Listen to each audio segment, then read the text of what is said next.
Hello guys, welcome to Edu Ankuran. मैं हूं आपका दोस्त अश्विनी कुमार।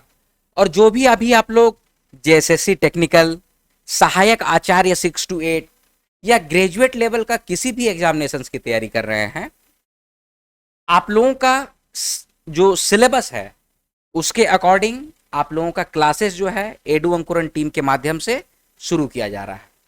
ठीक है, तो चाहे आप लोग जेएसएससी टेक्निकल, सहायक आचार्य, झारखंड दरोगा, कारापाल, कोई भी एग्जामिनेशन ग्रेजुएट लेवल का है, जेएसएससी के ग्रेजुएट लेवल का एग्जामिनेशन है, तो इस तरह का जो क्लासेस जो चल रहा है, एक पेड बैच हम लोग लॉन्च किए हैं, तो यही सब्जेक्ट को फॉलो करना है। तो आज उसमें नागपुरी का जो शिष्ट गीत है, कोडली बरखा रीत, इसका भावार्थ, इससे रिलेटेड एमसीक्यूज, किस तरह के क्वेश्चंस पूछे जाएंगे, वो सारा कुछ आज के इस वीडियो में कवर किया जा रहा है। आइए आज के इस वीडियो को हम लोग शुरू करते हैं।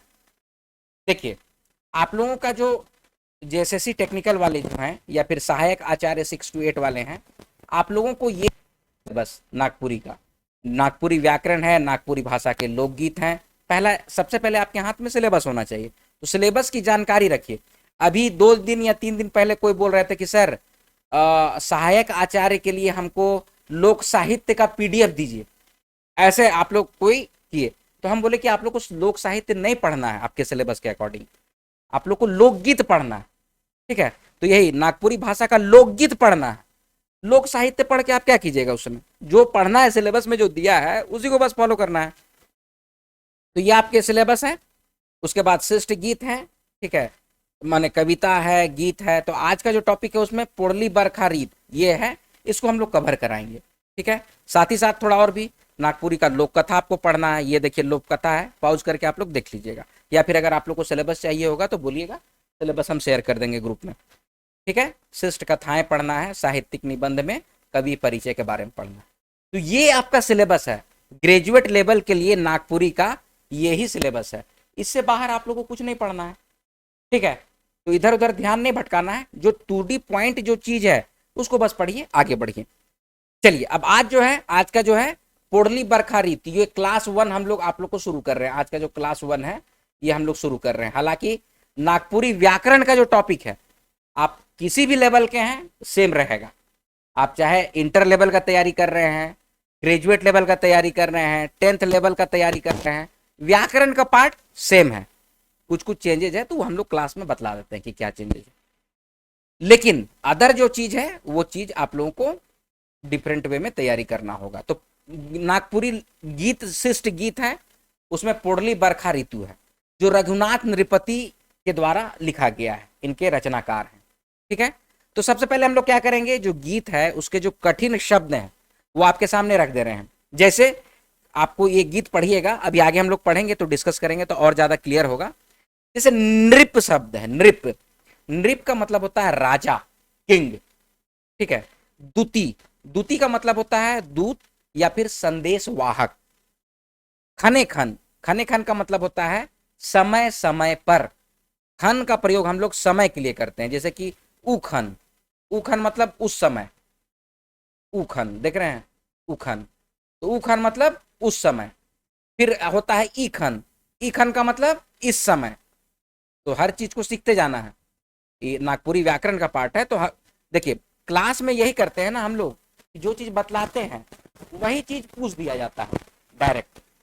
तो इसीलिए क्लास को बहुत ध्यान से अटेंड करना है। ठीक है, चलिए, खने खन का मतलब समझ गए।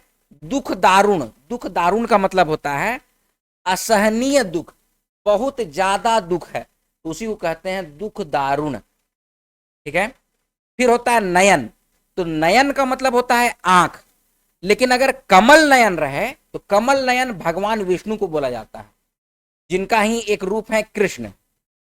तो आप देखिएगा रघुनाथ नृपति जो है वो प्रथम शिष्ट कवि है नागपुरी के। शिष्ट गीत के कवि, पहला कवि रघुनाथ नृपति को बोला जाता है, जो नागवंशी के 50वां राजा हैं। ठीक है, इनका गीत में ज्यादातर आपको कृष्ण की भक्ति, राधा और कृष्ण के प्रेम का गीत, श्रृंगार रस, विरह रस, ठीक है, बांग्ला का प्रभाव, चैतन्य कल्ट, ये सारा चीज का सम्मिश्रण इनके गीतों में मिलता है।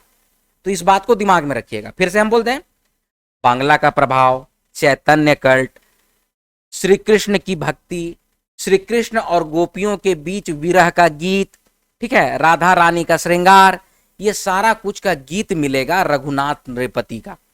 ठीक है, तो कमल नयन किसको कहा गया? भगवान विष्णु को कहा गया, जिनका एक रूप है श्री कृष्ण। पोड़ली, पोड़ली का मतलब होता है पड़ना। पोड़ली बरखा ऋतु, इसका मतलब है कि बरखा ऋतु पड़ने लग गया, गिरने लग गया, बारिश होने लग गया, तो उसी बात को बोला गया पोड़ली। और एक तो पोड़ली का मतलब होता है पोड़ना, मतलब कि जलना, पोड़ गिलक, पोड़ल रोटी के खातो, पोड़ल, पोड़ल मतलब होता है जलना। लेकिन यहां पर पोड़ली का मतलब क्या हो जाता है?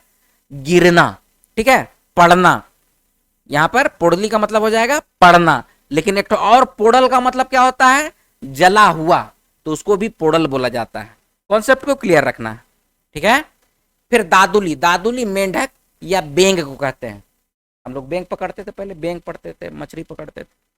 डाहुक जो होता है वो जल पक्षी होता है, जल में विचरण करने वाला एक पक्षी होता है जिसको डाहुक कहते हैं, ठीक है।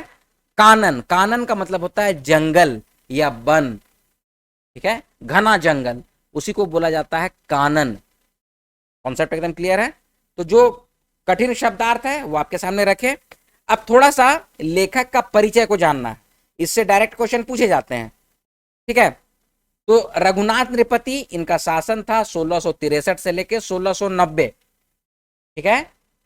नागपुरी शिष्ट गीतों के प्रथम कवि हैं ये रघुनाथ नृपति, नागवंशी परिवार के 50वें राजा, ठीक है। इनकी रचनाएं क्या हैं?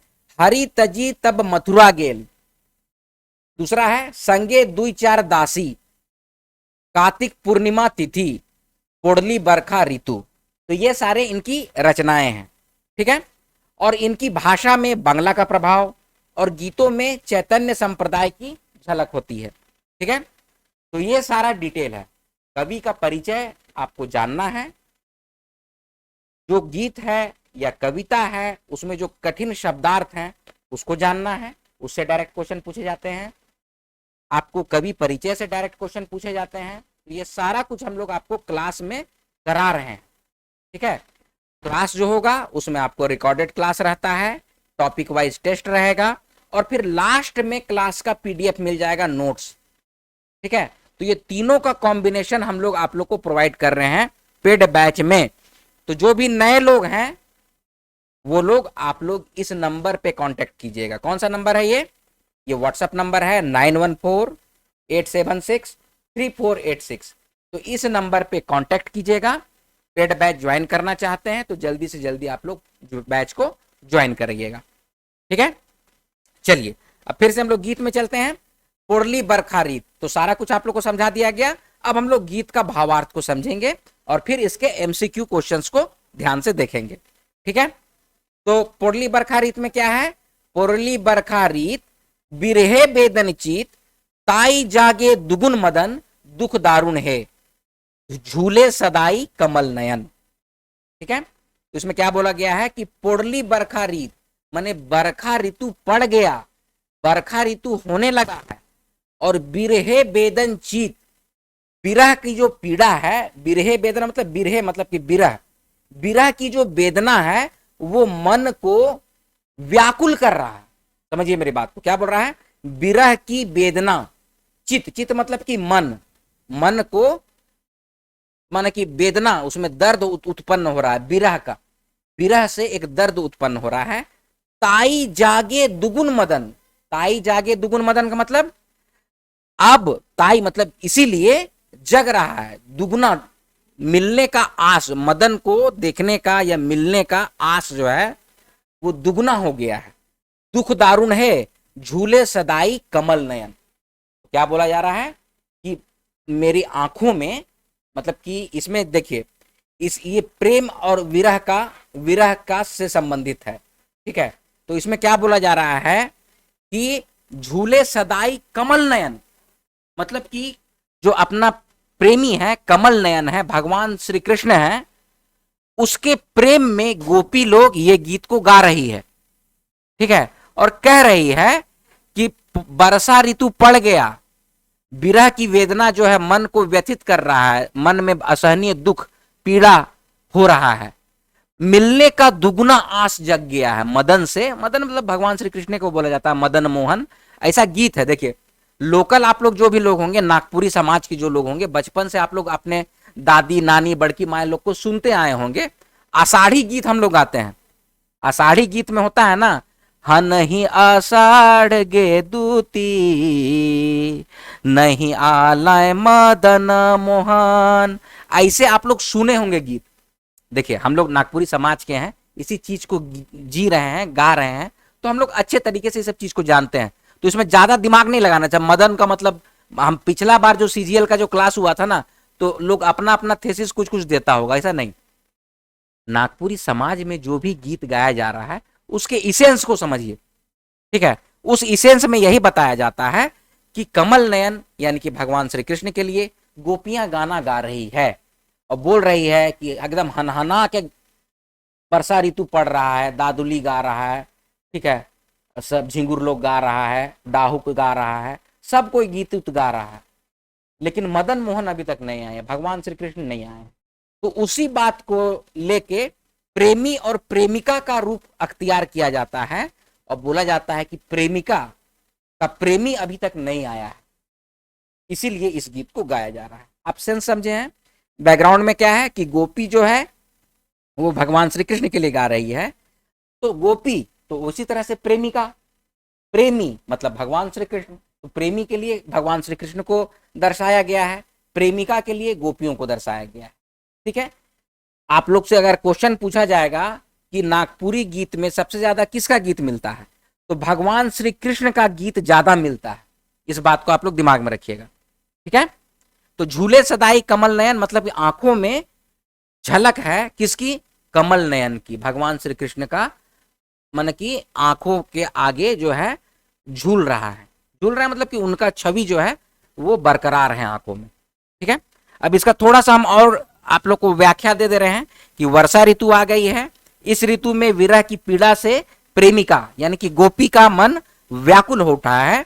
वर्षा का सुहावना वातावरण उसके प्रेम और मिलन की इच्छा को दुगुना कर देता है, इसीलिए उसका दुख अत्यंत असहनीय हो गया है और उसके कमल जैसे सुंदर नेत्र निरंतर आंसुओं से भरे रहते हैं और नेत्र में कमल नयन की छवि बार बार दिखलाई देती है। तो ये इसका मीनिंग है, ठीक है। इसको आप लोग बहुत अच्छे तरीके से समझे होंगे। चलिए अब आगे बढ़ते हैं। आगे है डाहुक दादुलिशोर हिया भेल जोर जोर पिया बिनु बांधे न जीवन। तो इसमें डाहुक क्या है? डाहुक एक तरह की पक्षी है। दादुली क्या है? दादुली आपको मेंढक को बोला जाता है। तो डाहुक है, दादुली है, उन लोग शोर कर रहा है, ठीक है। अब उन लोग शोर कर रहा है तो हिया में मतलब कि हृदय में जोर जोर से मतलब और हिलकोरा मार रहा है। क्या माने? मदन से मिलने की, मतलब कि कमल नयन से मिलने की, भगवान श्री कृष्ण से या फिर अपने प्रेमी से मिलने की जो इच्छा है अब और बढ़ गई है। इस बात को यहाँ पर बोला जा रहा है कि पिया के बिना ना मने नहीं लग रहा। तो इस बात को यहाँ पर क्या बोला जा रहा है? देखिए, डाहुक मतलब जल पक्षी, दादुली मतलब मेंढक की आवाज चारों ओर गूंज रही है। इन ध्वनियों को सुनकर प्रेमिका का हृदय और अधिक व्याकुल हो उठता है और प्रिय के बिना उसका जीवन बिल्कुल अच्छा नहीं लगता है और जीना कठिन प्रतीत होता है, ठीक है। फिर अब आगे बढ़ते हैं। गरजे गगन घटा बिजलू चमके छटा गृह भेल बिरस कानन दुख दारुण है झूले सदाई कमल नयन। तो इसमें क्या बोला जा रहा है कि आकाश में जो गरजे गगन घटा मतलब कि गरज रहा है गगन घटा, बिजलू चमके छटा, बिजली चमक रहा है, इसको भी जान रहे हैं आप लोग। अब गृह बेल बिरस कानन, घर जो है ना वो जंगल की तरह हो चुका है। माने जंगल में कैसा अकेलापन फील होता है, आप जंगल जाइएगा ना तो अकेला लगेगा, डर लगेगा, ठीक है। तो वही बात को बोला जा रहा है कि घर जो है ना अब एक जंगल की तरह हो गया है। दुख दारुण है झूले सदाई कमल नयन। तो इसका अर्थ क्या है कि आकाश में काले बादल गरज रहे हैं, बिजली बार बार चमक रही है। ऐसे रमणीय वर्षा काल में भी प्रिय के अभाव के कारण प्रेमिका को अपना घर सूना और जंगल के समान भयावह एवं नीरस लग रहा है। विरह का दुख इतना गहरा है कि उसके कमल समान नेत्र लगातार आंसू बहा रहे हैं और नेत्र में कमल नयन की छवि बार बार दिखलाई दे रही है। ठीक है, कॉन्सेप्ट क्लियर है? फिर आगे बढ़ते हैं। तो बस इतना ही है, ठीक है? नहीं, और होना चाहिए जी इसमें, इसमें और होगा, रुक जाइए, एक लास्ट और होना चाहिए इसमें। हाँ, कहे नृप रघुनाथ सुन दूती एक बात, लहरी उठे खने खन दुख दारुण है, झूले सदाई कमल नयन। तो इसमें क्या बोला जा रहा है कि कह रहे हैं नृप रघुनाथ, कवि जो है अपना नाम लेके अब बोल रहे हैं कि सुनो दूती, सुनो संदेश वाहक, एक बात को सुनो कि मन में जो ना लहर उठ रहा है, किस बात का लहर उठ रहा है? अपने प्रेमी से मिलने का लहर उठा होता है ना भाई, कि मन कर रहा है कि बार मिले। तो लहरी उठे खने खन, समय समय पे लहर उठ रहा है और दुख जो है उसको बढ़ा रहा है। काहे बढ़ा रहा है? कि मिलने की आस है। किससे है? तो कमल नयन से। ठीक है, तो ये है आपका गीत पोड़ली बरखा ऋतु। अब इससे रिलेटेड जितने भी महत्वपूर्ण एमसीक्यू बनते हैं वो हम आपके सामने रख दे रहे हैं। ठीक है, एमसीक्यू है क्या? पहला क्वेश्चन है, नागपुरी कर पहला शिष्ट कवि कर रचना है, क्या है? ये आपके ऑप्शन है। करेक्ट आंसर हो जाएगा ऑप्शन नंबर ए, पोड़ली बरखा ऋतु। फिर आगे है, पोड़ली बरखा ऋतु के कर रचना है, तो ये आपके ऑप्शन है। करेक्ट आंसर हो जाएगा ऑप्शन नंबर डी, रघुनाथ नृपति। देख रहे हैं क्वेश्चन? तो देखिए क्लास किस तरह से लिया जा रहा है, इसको बहुत ध्यान से आप लोग रखिएगा, देखिएगा, और इसी टेक्निक्स पे आप लोग का क्लास चलेगा तो आप लोग का कॉन्सेप्ट सारा क्लियर हो जाएगा। और हर 3 से 4 क्लास के बाद एक टेस्ट होगा। ठीक है, तो आप लोग की तैयारी बहुत अच्छी हो जाएगी और यही कारण है कि लोगों का सिलेक्शन हुआ है। एडु अंकुरन के माध्यम से ज्यादातर लोगों का नागपुरी जो भी लिए हैं उनका सिलेक्शन हुआ है। उसका रीजन बस यही है कि तैयारी बहुत अच्छे से किए हैं, कॉन्सेप्ट को अपना क्लियर किए हैं। ठीक है, फिर आगे बढ़ते हैं। दादुली कर समानार्थी है, तो क्या है? ये आपके ऑप्शन है। करेक्ट आंसर हो जाएगा ऑप्शन नंबर डी, बी और सी दोनों, बेंग और मेंढक। ठीक है, आगे, डाहुक दादुली शोर हिया भेल जोर जोर, पिया बिनु बांधे ना जीवन। तो ऊपरे देवल पंक्ति संबंधित है के, तो किससे संबंधित है? ये आपके ऑप्शन है। करेक्ट आंसर ओ ए है, पोड़ली बरखा ऋतु से संबंधित है। चलिए आगे बढ़ते हैं। गृह बेल बिरस दुख दारुण है, तो खाली ऊपर देवल खाली ठाव में का हुई? तो ये आपके ऑप्शन है।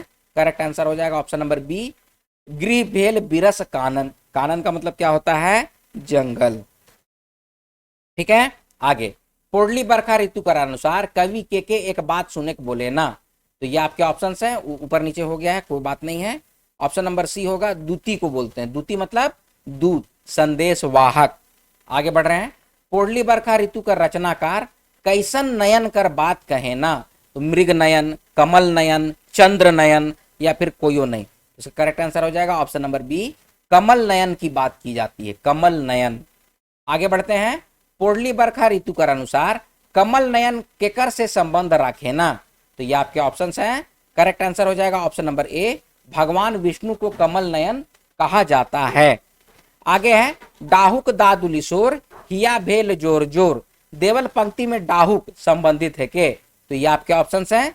करेक्ट आंसर है ऑप्शन नंबर बी, पक्षी है। किस तरह का पक्षी है? तो जल पक्षी है। किस तरह का पक्षी है?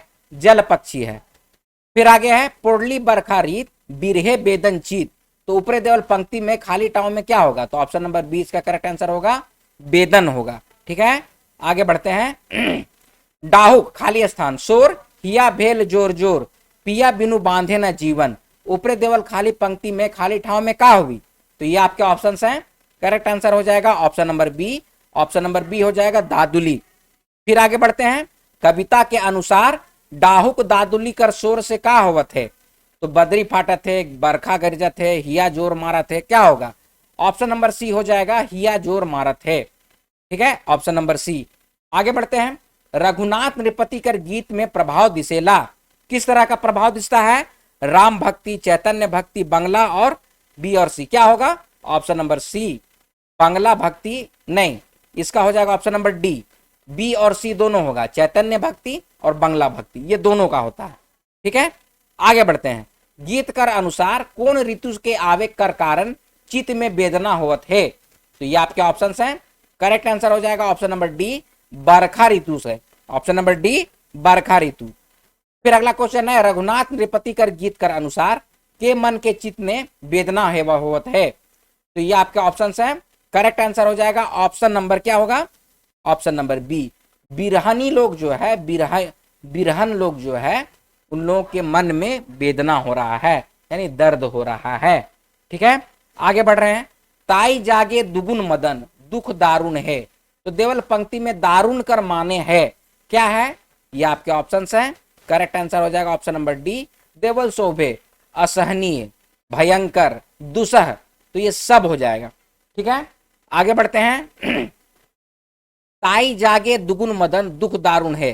देवल पंक्ति में मदन कर माने आहे। मदन का मतलब क्या होता है, ऑप्शन नंबर डी, कामना, कामना करना, या फिर भगवान के बारे में भी बोला जाता है। तो यहाँ भगवान का नहीं जिक्र है, कामना लिखा गया है, तो कामना मतलब मदन होता है। आगे बढ़ेंगे। पोड़ली बरखा ऋतु में कमल नयन से के संबंधित करल जाए है। तो कौन है, ऑप्शन नंबर डी, कमल कर फूल, नहीं, कृष्ण भगवान और भगवान विष्णु की मतलब कि संबोधित किया गया है। आगे बढ़ते हैं। लहरी उठे खने खन दुख दारुण है, झूले सदाई कमल नयन। तो ऊपरी देवल पंक्ति में खने खन कर माने है क्या है, ये आपके ऑप्शन है। करेक्ट आंसर हो जाएगा ऑप्शन नंबर सी, समय समय पर। क्या हो जाएगा, समय समय पर। फिर आगे है, पोड़ली बरखा ऋतु गीत कर अनुसार बिजरू चमकत है, गगन गरजत है, तो घर का भेजा है। तो घर क्या हो गया है, तो इसका करेक्ट आंसर हो जाएगा ऑप्शन नंबर बी, सरस कानन बन गया है। ठीक है, सरस कानन बन गया है, माने जंगल की तरह बन गया है। आगे, पोड़ली बरखा रीत बिरहे बेदनचित, ताई जागे दुगुन मदन दुख दारुण है, झूले सदाई कमल नयन। तो देवल गीत का रचनाकार है कौन है, ऑप्शन नंबर डी, रघुनाथ नृपति हैं। आगे है, बस इतना ही है। तो देखिए, ये है आपका शिष्ट गीत, उसका भावार्थ बताया गया, जो रचनाकार है उसके बारे में बतलाया गया, गीत का पूरा आपको सारांश भी बता दिया गया, और जितना एमसीक्यूज है उसको करा दिया गया। तो इतना कर लीजिएगा तो आपका एकदम कॉन्सेप्ट बिल्कुल क्लियर हो जाएगा। उसके बाद एक टेस्ट होगा, उस टेस्ट को आप लोग अटेम्प्ट कीजिएगा तो बिल्कुल याद हो जाएगा। ठीक है, तो आप लोग जब एग्जाम में बैठिएगा तो लगे कि भाई घर में बैठ के एग्जाम दे रहे हैं। ठीक है, तो ये है आज का क्लास। आई होप इसको आप लोग समझे होंगे। चलिए मिलते हैं अगले क्लास में, तब तक आप लोग अपना ख्याल रखिएगा। जय हिंद।